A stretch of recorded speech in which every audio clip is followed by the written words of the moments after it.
Yo, what up, YouTube? What's going on with you? It's me coming back once again. Just checking in for the day. It's a little early check-in. Y'all probably ain't gonna get this till a bit later though. Just felt like jumping on this morning. It's still morning. Yeah, it's still morning. Jumping on, just say hi. Seeing how's it going out there in the world. I'm doing alright, y'all. A rough day yesterday. A lot of emotions going on today. Left out the house early.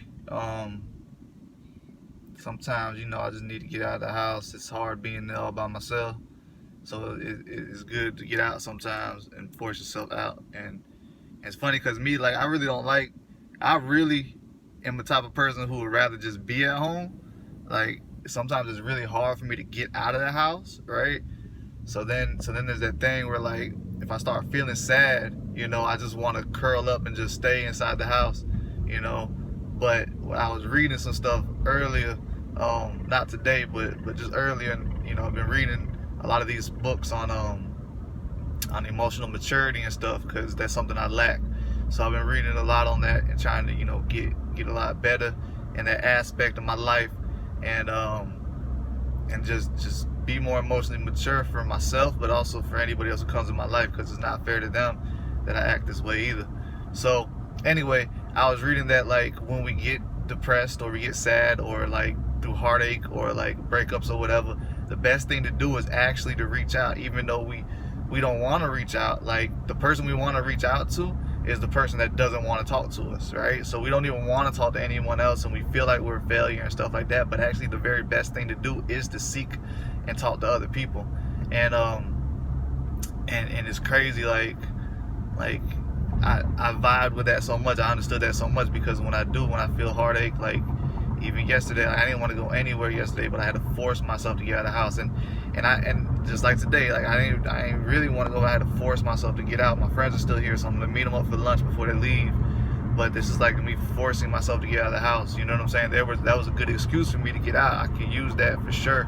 But honestly, like, it's hard, and I try to throw myself in hard situations and difficult places so I can, better change myself. You know what I'm saying? So I can be a better person, because socialization is necessary. Even though we don't want to do it, even though I don't want to do it as an introvert.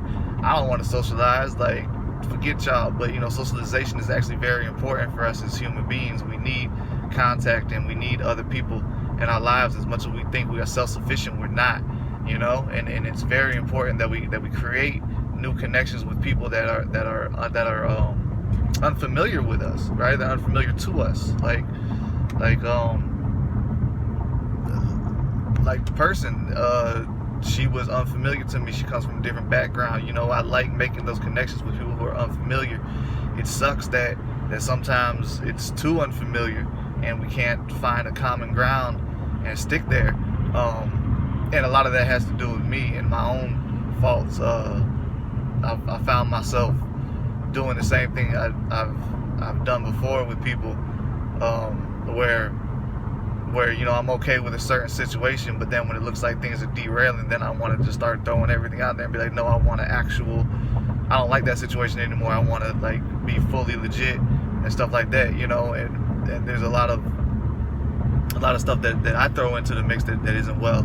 And that's something that's not fair on the other person. That it's my fault in that aspect. But anyway, that was a little bit of a tangent. My bad.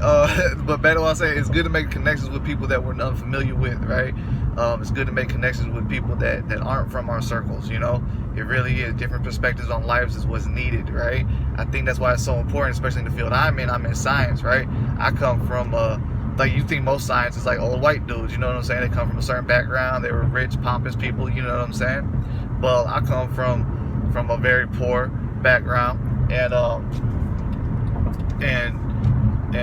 didn't graduate high school and stuff like that. And so, my perspective on science is a little different than everybody else's perspective. And it is that change of perspective that actually moves us forward in science, you know, and moves us forward at all in life, is a change of perspective. If we're all stuck in our same bubble, I mean, these social medias, they keep us like that, right?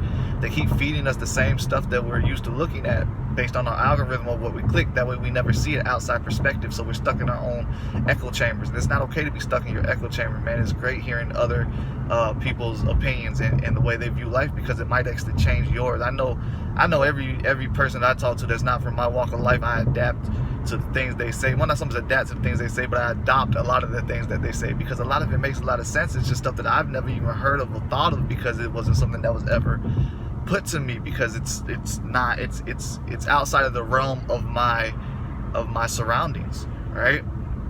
It's why it's so important to travel the world to get different perspectives of what it's like outside of your own country. For me, I'm in America, and America has this overinflated positive view of itself, especially white America. And so it's great going out to different countries, like when I went to Paris and saw like their view of America and other people's view of the world. And if you can't even travel nowadays, the internet's so great that you can like Google and find other worlds, other places in the world, look up their news station and see what they report on versus what we're reporting on here in America, and see the similarities but also see the vast differences, right? And it's just amazing. Just I don't know, just don't get stuck in your own little echo chamber, man. Just remember there's a whole broad, wide world out there full of people that are dying to meet you and are dying to exchange views with you. You know, like, don't think you're a failure. Don't think you're not worthy of talking to people, and just expand your own mindset. Try to talk to people. Start to have a conversation with someone that you never thought you would talk to before. You know, whether that could be anybody, man. Like, you can learn from literally anybody. I've learned from crackheads. I've learned from bums. I've learned from rich snobs. I've learned from CEOs of companies to head scientists, PIs. I've learned from damn near anybody and everybody I talk to. You can always learn from somebody. Like, you really can. And you know, what doesn't apply to you, leave it, but what does, pick it up and adopt it to your life. Like, it's important to be you, but also don't be stuck in who you think you're supposed to be and who you think you are, because remember, you're not what you think. You are the person thinking. You can always change what you think and change your outcome and change how you feel. So anyway, that was my spiel. That went off a little bit, but you can glean a little bit about yourself, about good stuff out of that. Thank you for tuning in today. I wish every single one of you a wonderful day. I wish that special someone an even specialer day. Everyone take care of yourselves, and I'll check in tomorrow. Bye.